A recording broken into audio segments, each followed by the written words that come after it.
जितने बड़े महापुरुष हैं वो कम अवस्था में पधार गए।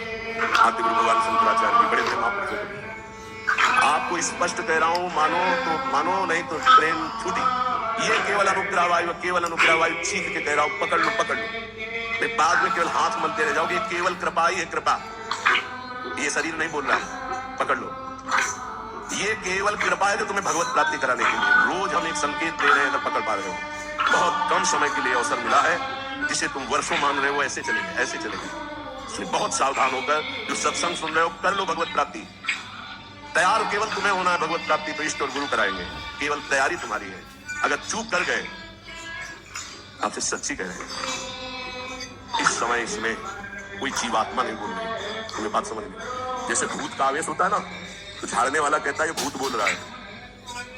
इसमें गुरु कृपा से परमात्मा तत्व बोल रहा है। अगर तुम पकड़ पाओ तो पकड़ लो।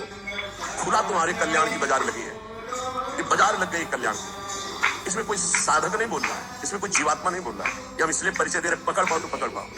वो स्वयं बैठ करके तुम्हारे कल्याण के लिए कर रहा है। उसे ये केवल ढांचा तुम एक व्यक्ति का देख रहे हो, तुम्हारे कल्याण के लिए वो केवल बोल रहा है। कल्याण के लिए केवल इस शरीर को चला रहा है, कल्याण के लिए केवल चेष्टा कर रहा है। अगर पकड़ पाओ तो पकड़ पाओ। ऐसे अवसर जब आते हैं तो बहुत कम समय के लिए ऐसे अवसर आते हैं। बहुत चतुर प्रवीण आदमी होता है, सौदा तय कर लेता है और धनी बन जाता है। नहीं तो लोग इंतजार करते रहते हैं, जन्म जन्म इंतजार करते रहते हैं और सौदा नहीं होता। गुरु से सौदा, तन मन प्राण श्वासें दे करके, नाम और मंत्र लेकर के उनकी कृपा से निहाल हो गए। आज तक इसने सौदा किया, लेकिन सौदा कोई बिरला ये कर पाता है। तन मन प्राण श्वासें गुरुदेव को दे दिया, उनकी आज्ञा पर, और नाम मंत्र ले लिया।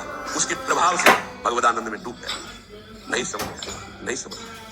जब तुम